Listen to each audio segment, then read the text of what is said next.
on verra. Bonjour, professeur Fontanet. Bonjour. Je ne veux pas trahir un secret. À l'instant, vous me disiez, je ne sais pas comment les Français arrivent encore à emmagasiner des informations sur tout ça, mais on va essayer grâce à vous. Vous êtes épidémiologiste à l'Institut Pasteur, membre du Conseil scientifique. Il y a 2 sujets sur la table pour nous ce matin. Il y a la nouvelle vague. Comment sauver Noël, vous allez nous le dire. Et puis Omicron, tout ce que vous savez sur ce variant, on va y venir dans un deuxième temps. Mais d'abord, 50 000 nouvelles contaminations. Hier, 60% d'augmentation en une semaine. Rappelez-nous pourquoi cette vague est tellement puissante alors que nous sommes largement vaccinés. Alors effectivement, on a une vague qui, en France comme dans le reste de l'Europe, est extrêmement vigoureuse. Ça tient à la très grande contagiosité du variant Delta. On le savait, son R0, nombre de production, est à 6. Je rappelle que pour les virus de 2020, c'était 3, donc il est 2 fois plus contagieux. On contamine 2 fois plus de personnes avec ce variant comparé au précédent. Et du coup, on se rend compte aussi que ce variant, vraisemblablement, se transmet beaucoup par les aérosols, comme ses prédécesseurs, mais on en prend de plus en plus conscience. Donc il y a à la fois les mesures qu'on connaissait de prévention sur les postillons qui peuvent contaminer les surfaces, l'hygiène des mains, mais il y a en plus cette notion que ce virus, quand quelqu'un parle fort dans une pièce, on est en lieu clos, que les fenêtres sont fermées, peut se répandre dans cette pièce et d'autres personnes, si elles ne portent pas le masque, si l'aération est insuffisante, peuvent s'infecter. Alors, j'ai compris dans votre première réponse, l'Omicron n'a rien à voir avec ça. Il n'est pas encore là vraiment. Pour l'instant, c'est le Delta. Voilà. Mais on a été vaccinés, professeur. Donc, c'était la deuxième partie de ma question. Pourquoi est-ce qu'il ne fait pas davantage barrière, ce vaccin ? On n'avait pas imaginé que son immunité s'affaiblirait aussi rapidement ? Alors en fait, c'est vrai qu'il y a son efficacité faiblirait aussi vite. Il y a un an, les premiers résultats qu'on avait eus montraient 90-95% d'efficacité des vaccins ARN messagers contre les virus de l'époque. Ce qu'on observe aujourd'hui, c'est que cette efficacité contre l'infection, elle est très bonne effectivement après 2 doses, on est à 90% de protection, mais elle diminue avec le temps. Et après 6 mois, vous n'avez plus que 50% de protection contre l'infection. Donc ça, c'est quelque chose qui tient à la fois peut-être du vaccin lui-même et de la décroissance du taux d'anticorps neutralisants qu'on a dans notre sang après les vaccins, mais peut-être également quelque chose qui tient à ce variant Delta qui est très actif, avec des charges virales plus élevées et qui peut-être du coup est plus à même de contourner la première barrière du vaccin comparé à ce que faisaient ses prédécesseurs. La bonne nouvelle néanmoins, c'est que la protection contre les formes graves, celle qui vous amène à l'hôpital, elle se maintient à 90% pendant 6 mois. C'est pour ça qu'il est essentiel de se faire vacciner. Maintenant, chez des personnes de plus de 60 ans ou des personnes qui ont des comorbidités, la protection contre les formes graves, après 6 mois, commence à diminuer. Et c'est pour ça qu'on a proposé les doses de rappel. Alors, les personnes qui posent problème en ce moment-là, qui vous inquiètent particulièrement, vous les médecins et nous, dans notre entourage, ce sont toujours les patients non vaccinés. Ce sont les personnes qui vont continuer de mourir, ou de risquer de mourir. C'est ça la réalité. Alors, il y a effectivement... Ces personnes pas du tout vaccinées. On a à peu près 10% d'adultes qui ne sont pas vaccinés. Eux sont effectivement à risque de formes graves, particulièrement les personnes âgées.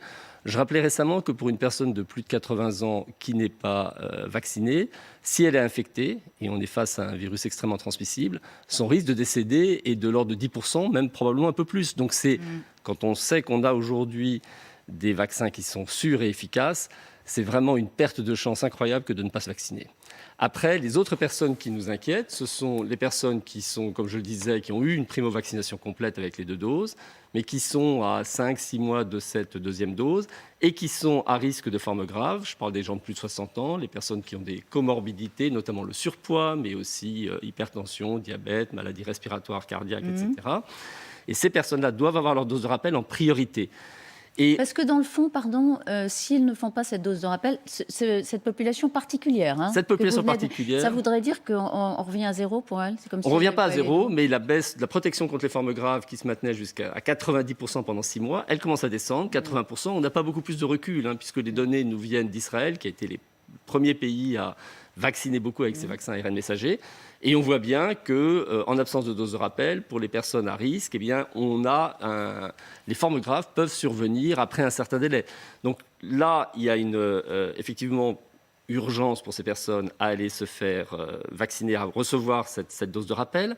Ce que je voudrais dire, c'est que dans le cas de l'élargissement de la dose de rappel à l'ensemble de la population adulte, qui je pense est une bonne chose, qui va nous servir, et on en reparlera avec le variant Omicron, il faudrait pas néanmoins que l'afflux de personnes vers pour cette demande de dose de rappel empêche les personnes les plus à risque de trouver des rendez-vous. Donc là, le gouvernement fait un effort considérable pour essayer de fluidifier, parce que les doses, elles existent, les capacités logistiques existent, mais finalement pouvoir connecter les personnes avec les rendez-vous.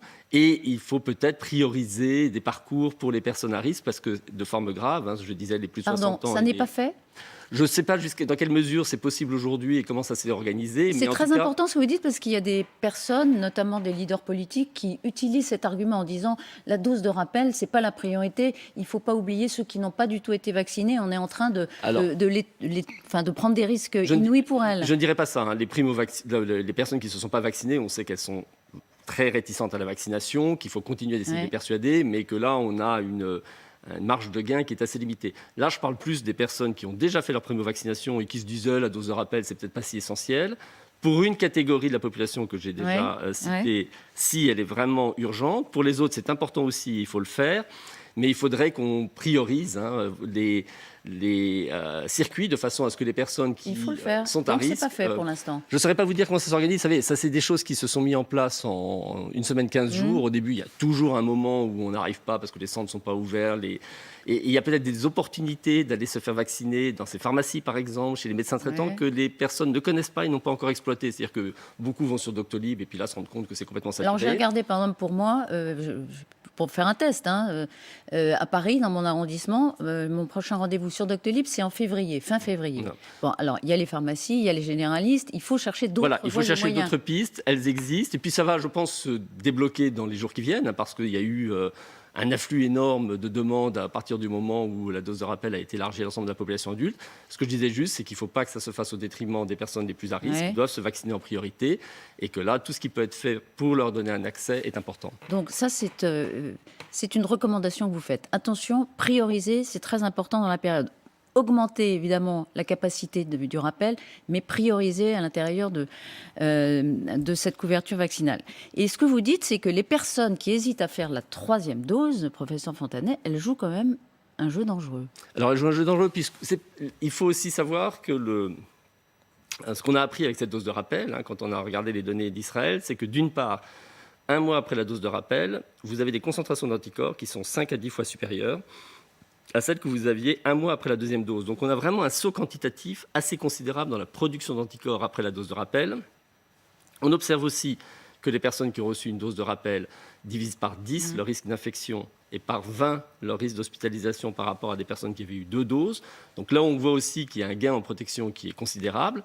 On ne sait pas encore pour combien de temps cela va durer.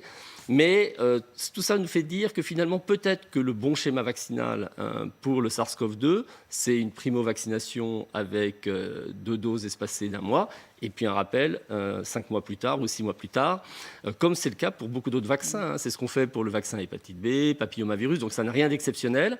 Mais du coup, c'est aussi la logique de vouloir élargir cette dose de rappel à l'ensemble de la population adulte. Alors, vous avez fait à l'Institut Pasteur des scénarios, une modélisation, des projections. Et selon le scénario le plus réaliste, vous dites qu'il faudrait 400 000 doses de rappel par jour pour arriver à réduire le nombre d'hospitalisations que vous projetez s'il n'y avait pas cette dose de rappel. Et votre confrère Simon Cauchemet dit ceci, l'effort qu'on devrait fournir maintenant pour casser ou réduire la dynamique de transmission n'est sans doute pas énorme, à côté de la 3e dose, si on télétravaille un peu plus, si on renforce le respect des gestes barrières, le port du masque, si on réduit un peu nos contacts, ça peut vraiment changer la donne. Oui, tout à fait. Alors c'est là où justement il ne faut pas tout miser sur la dose de rappel ou la primo-vaccination de ceux qui n'ont pas encore été primo-vaccinés, parce qu'il y a des choses... Oui. Ce que je veux dire, c'est que pour contenir cette vague qui est vraiment en pleine ascension actuellement, les mesures telles que vous venez de les citer, qui sont renforcement du pass sanitaire, du port du masque en lieu clos, télétravail, du tester, alerter, protéger, etc. et compagnie, peuvent avoir vraiment un impact très important très vite, alors que la dose de rappel mettra un petit peu plus de temps à freiner l'évolution de l'épidémie. Donc il ne faut pas compter sur la dose de rappel pour casser la courbe qui est en cours. Il faut d'abord commencer par faire ce qu'on a appris depuis le début de cette épidémie pour freiner. Et à la différence de octobre ou novembre 2020, où il y avait encore 90% de la population qui était à risque d'être infectée et où seuls des couvre-feux au confinement pouvaient stopper la vague, cette fois-ci, comme le disait Simon Cochemez, avec un effort limité, qui serait une réduction de 10 à 20% de contacts. Est-ce que vous auriez la gentillesse d'être descriptif? Ça veut dire quoi par rapport à ce que vous observez aujourd'hui chez nous, dans la population? Quand on parle de réduire de 10 à 20% de contacts, c'est, juste pour vous donner des références, un confinement c'est 80%, un couvre-feu c'est 50%, 10 à 20%, c'est jouer un petit peu sur ce qu'on a déjà cité, donc avec le télétravail, etc. Mais c'est aussi individuellement de se dire, je ne vais pas faire une fête de famille les week-ends prochains, ça n'a pas de sens. Enfin, on va reparler de Noël évidemment, mais pour les anniversaires, les machins et les trucs, vos dîners, vous ne faites pas des dîners à 12 personnes, vous faites des dîners à 6 personnes, vous êtes prudent dans ces moments-là. Des choses aussi qui sont négligées, par exemple, dans l'étude Comcor, vous savez que nous avons réalisé sur les lieux de transmission, un tiers des gens savent qui les a infectés.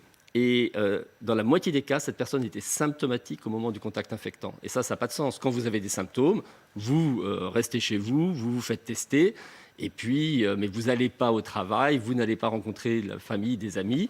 Alors je sais, il y a refaire un effort quand même. Il y a beaucoup de rhumes, de choses comme ça qui circulent, et donc on prend un petit peu à la légère ces symptômes, mais non, il faut être un petit peu discipliné parce que c'est là où ces petits gestes ont une importance. Il y a autre chose qu'on utilise peu, ce sont les autotests. Nos collègues les Anglais utilisent énormément les autotests. Vous le faites vous-même, ça prend 15 minutes. Il faut aller à la pharmacie. Vous pouvez en acheter à la pharmacie, ça vous coûte 5 €. Donc c'est remboursé par la Sécu? Non, celui-là, c'est un coût pour vous. En revanche, si vous êtes vacciné, vous pouvez aussi vous faire tester gratuitement en allant à la pharmacie, en montrant votre passe sanitaire, et ça, c'est quand vous êtes symptomatique. Mais j'ai envie de dire, vous organisez un événement familial, on va reparler de Noël par exemple. Pour la fête de Noël, en dehors de tout ce qu'on a déjà raconté sur limiter le nombre de personnes qui viennent, pour les personnes fragiles, assurez-vous qu'elles ont eu leur dose de rappel, mettez-les peut-être un peu à l'écart, elles portent un masque le plus longtemps possible, vous aérez la pièce, toutes ces choses qu'on connaît. Il y a peut-être aussi l'autotest qu'on peut rajouter au budget du repas de Noël, c'est 5 €, c'est pas anodin. Mettez des tests si c'est fait le jour même, si c'est fait le jour même, et c'est important de le faire le jour même, ça vous apprend si vous êtes contagieux.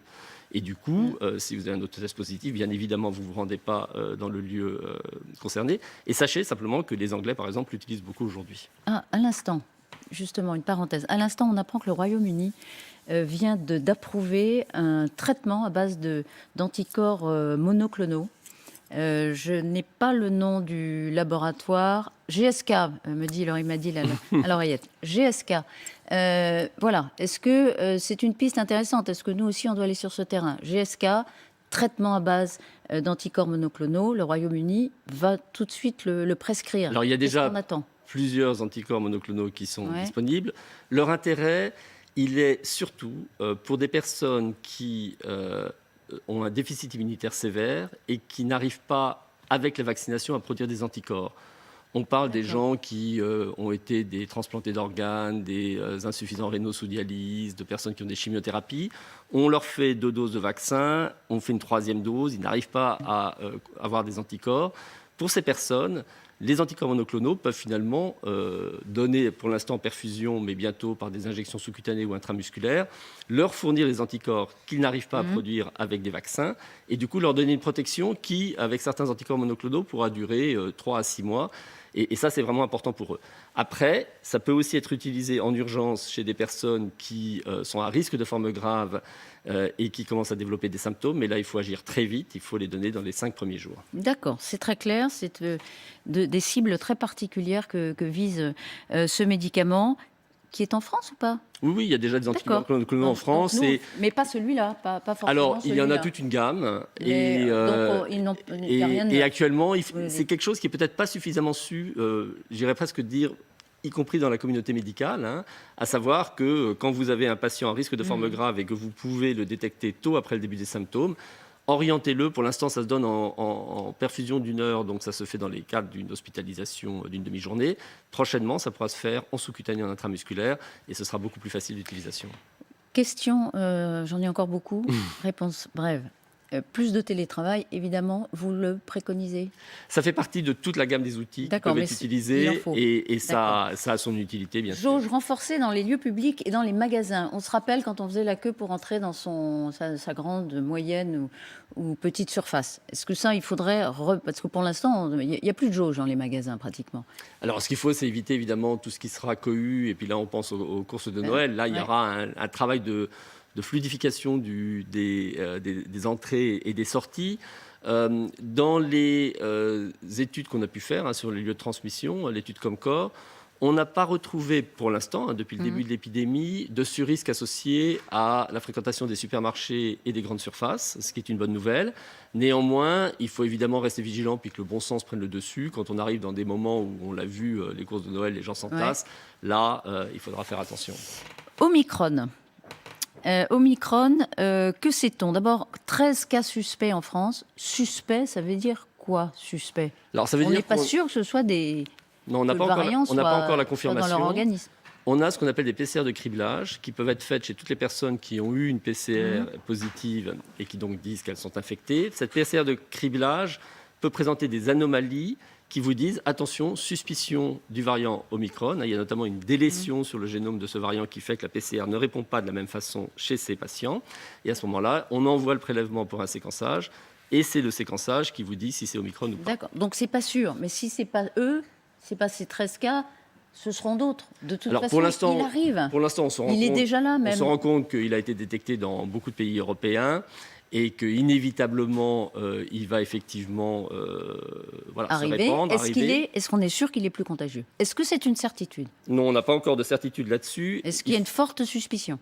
En fait, il faut comprendre Alors, il y a deux éléments d'information dont on dispose aujourd'hui. Le premier, c'est que vous pouvez regarder le profil des mutations de ce variant. Il y a énormément de mutations et certaines mutations sont associées à la possibilité d'une plus grande transmission. Mais j'ai bien dit la possibilité d'une plus grande transmission. Donc c'est une des raisons pour lesquelles nous sommes inquiets vis-à-vis de ce nouveau variant.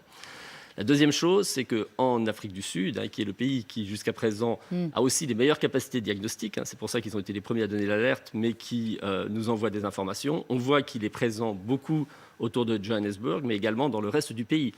Simplement, l'Afrique du Sud, ils étaient à 5 mois de la vague Delta. Ils étaient à un moment où ils avaient relâché toutes les mesures de contrôle. Et si vous introduisez un nouveau variant, il peut se répandre très facilement. Quand il va arriver en Europe, alors que toute l'Europe aujourd'hui est confrontée à cette vague Delta, les mesures de contrôle qui sont aujourd'hui en place pour freiner Delta vont freiner Omicron. Et c'est là où on va regarder dans les semaines qui viennent si, malgré ce niveau de mesure, Omicron arrive à se faire une place ou si les niveaux de mesure qui est actuellement en place en Europe permet de freiner sa progression. La troisième dose est évidemment utile en tout état de cause, mais juste, malheureusement, pas beaucoup de temps, mais il y a deux thèses. Israël tente à dire qu'après 3 doses, le vaccin Pfizer reste très efficace contre Omicron. Et puis hier, David Pujadas recevait Stéphane Bancel, le PDG de Moderna, et il lui a demandé est-ce que cette annonce d'Israël est précipitée? Et Bancel a répondu oui, lui il pense qu'il y aura une baisse d'efficacité significative, ce qui n'est pas très rassurant. Alors là aussi, on regarde le profil de mutation qui existe sur le virus et on se dit qu'il a des capacités d'échappement immunitaire. Il faudra à peu près 15 jours, 3 semaines.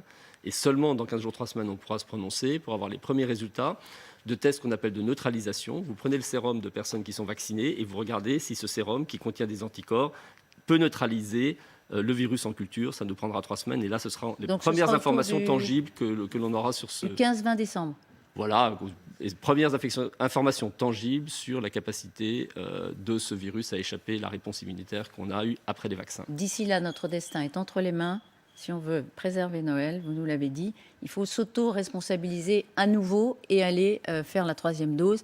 Et je retiens quelque chose d'important, il faut quand même prioriser dans cette nouvelle campagne de vaccination les personnes les moins vaccinées, évidemment, et ceux qui n'ont pas eu les doses de rappel et qui sont à risque de forme grave. Merci beaucoup, professeur Fontanet, de nous avoir donné toutes ces informations ce matin sur LCI. Bonne journée à vous.